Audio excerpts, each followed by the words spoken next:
So, after spending an entire week living with the brand new Sony A7 Mark II as my constant companion, dragging it through real photo shoots, video sessions, freezing outdoor conditions, chaotic indoor moments, and even the very real stress test of chasing my kids around like a lunatic, I genuinely found myself questioning whether Sony has accidentally or very deliberately created what might be the most complete hybrid camera of 2026. Or whether this is simply another cleverly disguised refresh designed to look revolutionary while quietly draining our wallets. Because on the surface, the camera feels familiar, but underneath there is an unusual amount of genuinely new technology at play. Starting with the physical experience of using it, we're the first thing that becomes obvious the moment you pick it up is the subtly redesigned grip that doesn't scream innovation but immediately feels more confident. Slightly deeper and more secure, especially when you mount heavier lenses. And while it is not a dramatic redesign, it is one of those upgrades that quietly improves comfort the longer you hold it, which is exactly the kind of detail hybrid shooters appreciate even if they don't consciously notice it at first. And when you turn the camera around, you are greeted by what might honestly be one of the most satisfying usability upgrades Sony has made in years. The new 4-axis multi-angle screen that tilts, rotates, and adjusts in ways that feel both intuitive and liberating compared to the traditional flip-out design, allowing low-angle shots, vertical framing, self-shooting, and awkward compositions without fighting a side hinge, which makes shooting feel faster, more fluid, and less frustrating, especially for video creators who constantly shift perspectives. And the fact that Sony finally brought this screen down to this level of the lineup feels long overdue but very welcome, especially when combined with the user interface now automatically rotating and adapting as the camera orientation changes, which may sound minor but becomes genuinely useful when switching between portrait and landscape shooting throughout the day. While the body itself stays true to Sony's familiar design language, compact, weather-sealed, lightweight, and understated, looking nearly identical to previous models like the A7IV, with Sony claiming it is slightly slimmer and lighter. Though in real-world use the difference is subtle enough that most users won't consciously notice it, and even the button layout remains unchanged,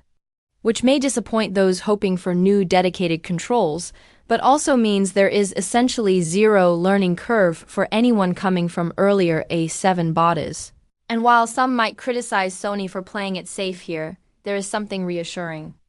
about the camera feeling instantly familiar and reliable in the hand, especially when the real upgrades are clearly happening elsewhere, such as the addition of dual USB-C ports, one high-speed 10GBps port for tethering and file transfer and another dedicated port for power and accessories, which turns out to be a deceptively important change for anyone who shoots video,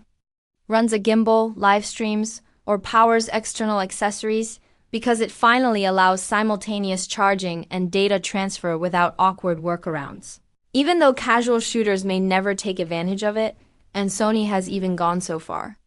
as to let users adjust the electronic shutter sound in multiple steps from completely silent to a cleaner artificial click,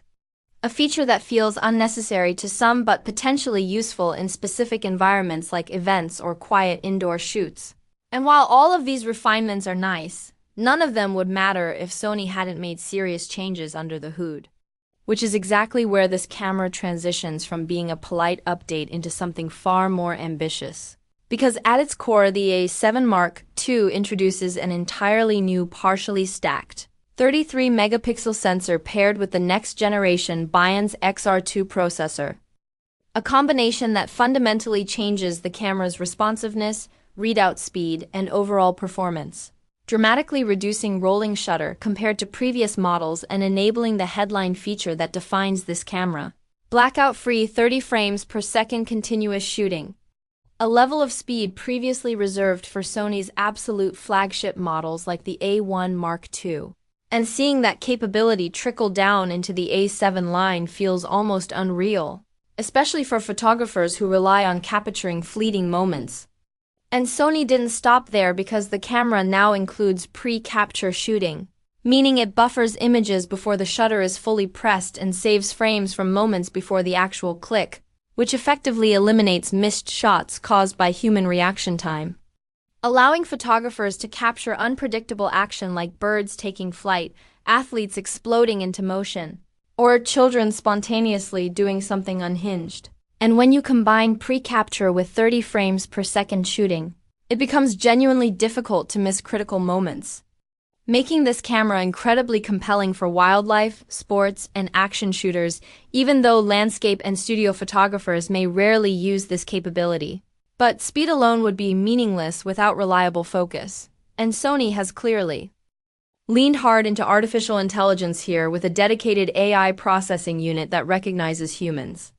animals, birds, insects, vehicles, aircraft, and more, while also understanding human pose and body movement, resulting in autofocus that not only locks onto eyes and faces, but intelligently tracks subjects, even when they momentarily disappear or change direction. And while Sony's AI autofocus has been strong for years, the refinement here feels more confident and predictive, reducing the need for constant micromanagement and letting photographers trust the camera to do the right thing, which is further supported by improvements in image quality, including a dynamic range rated at up to 16 stops with the mechanical shutter. A small numerical increase that doesn't revolutionize everyday shooting but does provide a bit more flexibility in high-contrast scenes and professional workflows,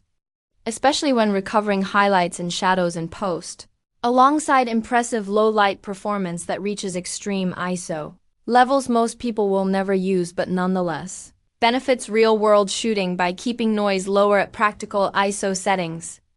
And Sony has also implemented AI-powered automatic white balance that produces more consistent and accurate colors directly out of camera, particularly in mixed or challenging lighting, which makes JPEGs more usable and reduces editing time, an advantage that becomes especially noticeable in fast turnaround environments, while the in-body stabilization has been improved to deliver up to 7.5 stops in the center of the frame and 6.5 stops at the edges, making handheld shooting more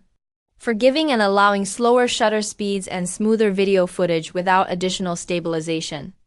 And even RAW files appear cleaner and more flexible, suggesting improvements not just in sensor hardware but also in image processing. And on the video side, the camera finally feels like it belongs in the modern hybrid category, offering full frame